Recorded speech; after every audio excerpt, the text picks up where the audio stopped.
Nah, ini pikiran kotor yang Pak Ustadz miliki. Now that seems to be some incestuous relationship there.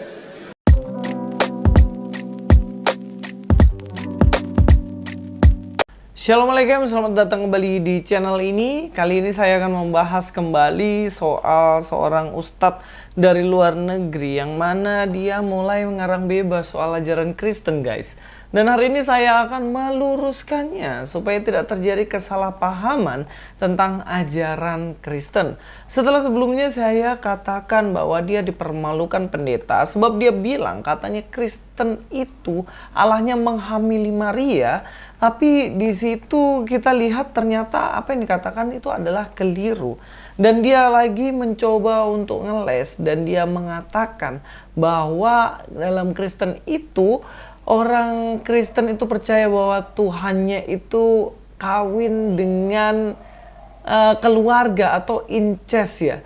Yang mana dia menikahi Allah mengawini Maria yang adalah ciptaannya. Dan Maria melahirkan Yesus dan Allah mengawini ibunya sendiri. Jadi dari situ dia simpulkan bahwa Tuhannya orang Kristen itu incest. Ih, aneh kali ya pikirannya ya.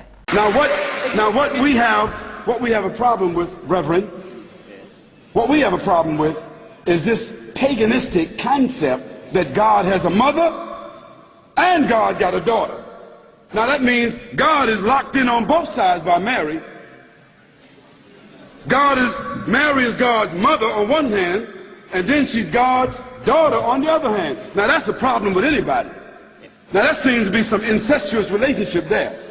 Ya, dari video ini kita tahu bahwa dia salah paham tentang Maria. Dia bilang bahwa Maria itu putrinya Allah dan Maria itu ibunya Allah. Dan kemudian ketika kawin mengawin, maka itu namanya incest.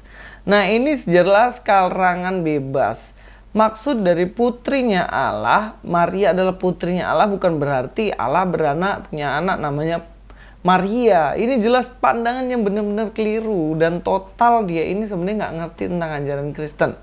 Dan apalagi dikatakan di situ mereka memiliki hubungan incest atau perkawinan antar keluarga. Jadi kakak adik, ibu anak kemudian berkawin, maka itu dibilang sebagai perkawinan semacam itu. Tapi yang lupa oleh orang ini adalah yang pertama, guys. Allah itu saya sudah jelaskan bagaimana Allah adalah roh. Ya, bagaimana cara dia menghamili. Dia adalah roh, tidak ada dagingnya. Bagaimana cara mereka bisa berhubungan? Karena aneh kan cara berpikir seperti ini. Lalu pasti Anda bertanya, lu kok bisa? Bagaimana mungkin Allah yang adalah roh kemudian dia bisa menghasilkan anak, yaitu Yesus yang adalah daging. Pasti Anda akan berpikir seperti itu. Tetapi kita harus tahu, seperti yang dikatakan di sini, bagaimana Maria juga tanya, loh kok bisa sih? Kan aku masih perawan, kan aku belum pernah berhubungan, kok bisa punya anak? Kemudian dijawab dalam bagian ini, for with God nothing shall be impossible.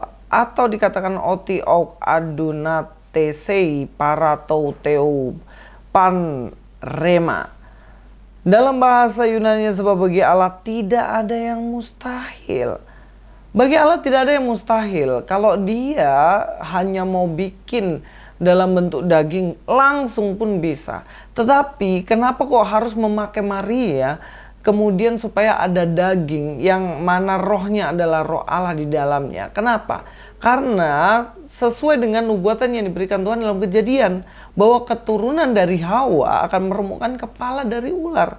Yesus ini yang mana dia keturunan Maria, dia yang akan merumukkan kepala ular atau mengalahkan maut melalui itu. Allah membuat itu dengan baik, kemudian Allah bisa menjadikan bayi yang ada dalam kandungan itu tanpa dosa. Karena apa? Dikatakan tiada yang mustahil bagi Allah. Allah bisa melakukan segala sesuatunya karena segala sesuatu di bawah otoritasnya. Kita tahu bahwa Allah juga pencipta, guys. Dikatakan dalam Lukas 1 ayat 34, kata Maria kepada malaikat itu, bagaimana hal itu mungkin terjadi karena aku belum bersuami? Jawab malaikat itu padanya, Roh Kudus akan turun atasmu dan kuasa Allah yang Maha Tinggi akan menaungi engkau. Sebab itu anak yang akan kau lahirkan itu akan disebut Kudus, anak Allah. Jadi Allah menciptakan daging dari Yesus melalui Maria ini jelas dengan karyanya. Bukan dengan berhubungan badan seperti layaknya suami istri, tidak. Tapi Allah mencipta, membuat itu menjadi mungkin. Sekarang gini aja deh, Allah itu kan membuat gajah, nggak perlu dia bentuk dari tanah kemudian jadi gajah. Ya, Allah cukup berfirman, jadilah gajah, maka gajah itu jadi. Dia menciptakan Adam, bahkan tidak mempunyai papa dan mama. Adam dibentuk kemudian dihembuskan nafasnya, jadilah Adam. Dia menciptakan Hawa, tidak perlu hubungan antara Adam dengan monyet dan lain-lain, kemudian muncullah si Hawa ini. Kan nggak perlu. Allah menciptakan Hawa melalui tulang rusuk. Nah sekarang masa Allah nggak bisa membuat dirinya lahir dari kandungan Maria atau Yesus lahir dari kandungan Maria tanpa hubungan suami istri? Bisa nggak kira-kira Allah? Bisa. Allah bisa membuat tanpa adanya itu. Allah bisa membuat. Ya memang hukum alamnya benar. Hukum alamnya itu harus ada hubungan suami sama istri kemudian jadilah anak. Tanpa itu nggak bisa. Itu hukum alam. Tapi Allah kan di atas hukum alam. Benar nggak? Bahkan Yesus sendiri dia bisa berjalan di atas air. Dia melawan yang namanya hukum alam, yaitu gravitasi. Dia menjadikan 5 roti 2 ikan menjadi 5.000 orang dan juga sisa 12 keranjang. Dia bisa melakukan itu. Karena apa? Karena dia bisa melawan hukum alam. Dia pencipta itu. Jadi kalau Anda bingung berpikir mana mungkin Maria ini bisa memiliki anak tanpa berhubungan? Mungkin guys. Makanya dijawab di sini oleh malaikat, sebab bagi Allah tidak ada yang mustahil. Jadi bukan ketika ada Yesus itu berarti itu hubungan incest. Nah ini pikiran kotor yang Pak Ustadz miliki. Jadi sebenarnya ketika Maria melahirkan Yesus ini Allah meminjam kandungan dari Maria. Sebenarnya kalau dibilang meminjam ya nggak cocok sih. Karena Allah kan yang berkuasa atas keseluruhan hidup Maria. Dia memakai Maria supaya lahirlah Sang Mesias yang dijanjikan. Di dalam Lukas 1 ayat 38 kata Maria, sesungguhnya aku ini adalah hamba Tuhan. Jadilah padaku menurut perkataanmu, lalu malaikat itu meninggalkan dia. Atau di dalam bahasa Yunaninya, Eipen de Mariam idou he doule kurio. Nah, dule kurio yang artinya hamba dari Tuhan sendiri. Dan jika Allah itu memiliki Maria yang adalah hambanya Allah. Jadi Allah bisa memakai kandungan, berhak memakai kandungan dari Maria ini sebagai jalan untuk Mesias hadir seperti yang telah dijanjikan, yaitu keturunan dari Yehuda, keturunan dari Daud. Paham ya sampai sini ya? Selain itu, kita lihat sepanjang ayat selalu ditekankan bahwa Maria seorang perawan. Maria seorang perawan yang tidak pernah berhubungan. Maria adalah seorang perawan yang menjaga kesuciannya. Jadi jelaslah bahwa ditekankan di sini Maria seorang perawan. Tidak ada hubungan secara fisik atau incest seperti yang dibilang Pak Ustadz ini. Dalam Lukas 1 ayat 26-27, dalam bulan yang ke-6 Allah menyuruh malaikat Gabriel pergi ke sebuah kota di Galilea bernama Nazaret kepada seorang perawan yang bertunangan dengan seorang bernama Yusuf dari keluarga Daud. Nama perawan itu Maria. 2 kali dikatakan perawan.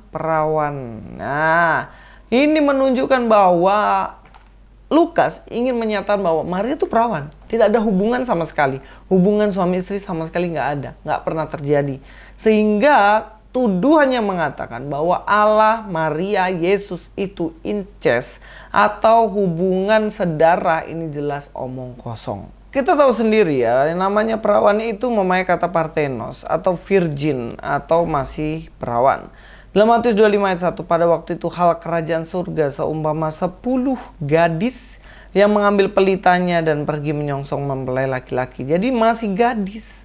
Gadis inilah yang dibilang perawan. Jadi perawan itu indikasinya ya belum pernah melakukan hubungan suami istri.